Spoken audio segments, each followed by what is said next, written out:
অধিকার শুধু নির্বাচিতদেরই রয়েছে, এমনটাই মনে করছেন মির্জা ফখরুল। বিএনপির সর্বোচ্চ সিদ্ধান্তে তারেক রহমানের পূর্ণ কর্তৃত্ব। আমরাই সবচেয়ে বড় মাফিয়া, স্বীকারোক্তিমূলক মন্তব্য এনসিপি নেতার। এতক্ষণ শুনছিলেন সংবাদ শিরোনাম, এবারে বিস্তারিত।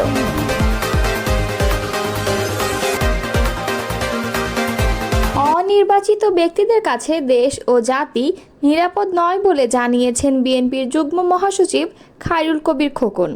তিনি বলেছেন, জনগণের ক্ষমতা জনগণের কাছে হস্তান্তর করতে হবে। অনির্বাচিত সরকার দীর্ঘদিন থাকলে বিভিন্ন সমস্যার সৃষ্টি হয়। রাজনৈতিক ও অর্থনৈতিক সংকটের পাশাপাশি অস্থিতিশীল পরিস্থিতির তৈরি হয়। নরসিংদী সদর উপজেলার চিনিশপুরে অবস্থিত জেলা বিএনপির কার্যালয়ে দলীয় নেতাকর্মীদের সঙ্গে ঈদ শুভেচ্ছা বিনিময় শেষে তিনি এসব কথা বলেন।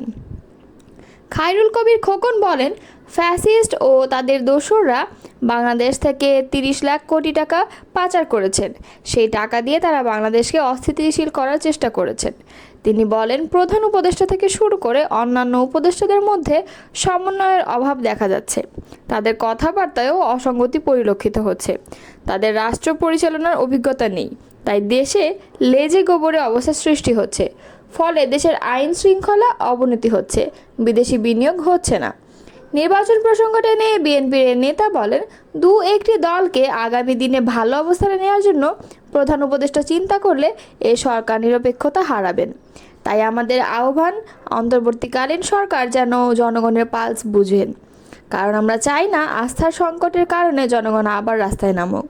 তিনি বলেন, 90-এর স্বৈরশাসক পতনের পর অত্যন্ত চ্যালেঞ্জের মধ্যেও কিন্তু 3 মাসের মধ্যে নির্বাচন হয়েছিল। তাই ওই সময় সুন্দর একটি নির্বাচন হয়েছিল। সেই নির্বাচন নিয়ে দেশি বিদেশি কেউ কোনো মন্তব্য করেনি। 5 আগস্টের পর 10 মাস চলে গেল, সরকার এখনও নির্বাচনের সুনির্দিষ্ট রোড ম্যাপ এবং দিন তারিখ ঠিক করতে পারেনি। তাই সরকারের প্রতি জনগণের আস্থার সংকট তৈরি হচ্ছে। সরকারের নিরপেক্ষতা নিয়ে বড় প্রশ্ন দেখা দিয়েছে। দলের যে কোনো সিদ্ধান্ত নেওয়ার এখতিয়ার বিএনপির ভারপ্রাপ্ত চেয়ারম্যান তারেক রহমানের রয়েছে বলে জানিয়েছেন দলটির মহাসচিব মির্জা ফখরুল ইসলাম আলমগীর। মঙ্গলবার সাংবাদিকদের সঙ্গে আলাপকালে এই কথা বলেন তিনি। মঙ্গলবার রাজধানীর গুলশানের রাজনৈতিক কার্যালয়ে সাংবাদিকদের সঙ্গে ঈদ শুভেচ্ছা বিনিময় শেষে এই কথা বলেন তিনি। মির্জা ফখরুল বলেন, দেশের বর্তমান রাজনৈতিক পরিস্থিতিতে টার্নিং পয়েন্ট হতে পারে ডক্টর মোহাম্মদ ইউনূস ও তারেক রহমানের বৈঠক।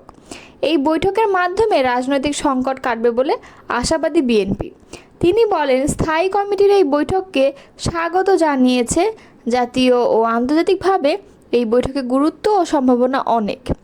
এই বৈঠকে থেকে অনেক কিছুর ডাইমেনশন হতে পারে।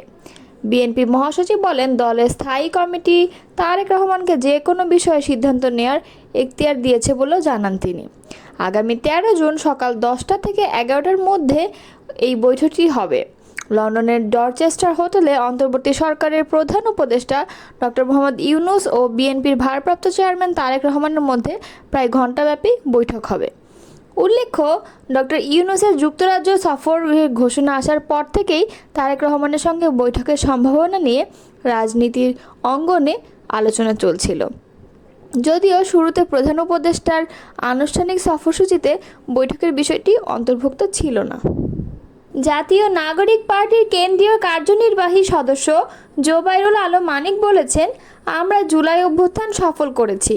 16-17 বছরের এক মাফিয়াকে হটাতে পেরেছি। আবারও যদি কেউ মাফিয়া হয়ে উঠতে চায়, আমরা তাদের বলবো, এখন বাংলাদেশে যদি বড় মাফিয়া থাকে, আমরাই হচ্ছি বড় মাফিয়া। আমাদের চেয়ে বড় মাফিয়া নেই।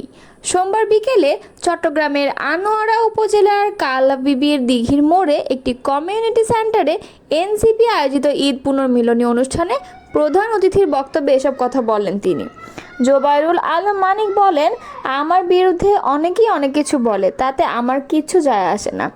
আমি বলছি, এখানে কেউ যদি আবার জাবেদ হতে চায়, আমাদের ভোট কেড়ে নিতে চায়, তাহলে আমরা আবু সাঈদ, মুগ্ধ, ওয়াসিম আকরামের মতো শহীদ হয়ে তাদের রুখে দেব।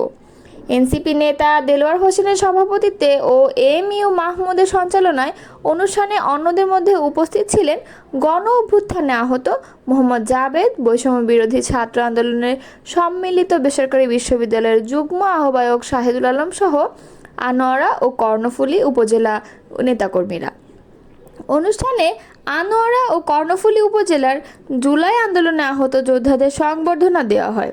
এদিকে তার বক্তব্য সামাজিক যোগাযোগ মাধ্যম ফেসবুকে ছড়িয়ে পড়লে আলোচনা সমালোচনার ঝড় ওঠে। এ বিষয়ে জানতে চাইলে জোবায়ের আলম মানিক বলেন, আমি মূলত বলছি, আমরা শেখ হাসিনার মতো বড় একটি মাফিয়াকে তাড়িয়েছি। এদেশে কেউ আবারও ভোট কেড়ে নিতে চাইলে জুলাই আন্দোলনকারীরা আবারও বড় মাফিয়া হয়ে ফিরে আসবে। আমরা এই বক্তব্যকে বিকৃত করেছে।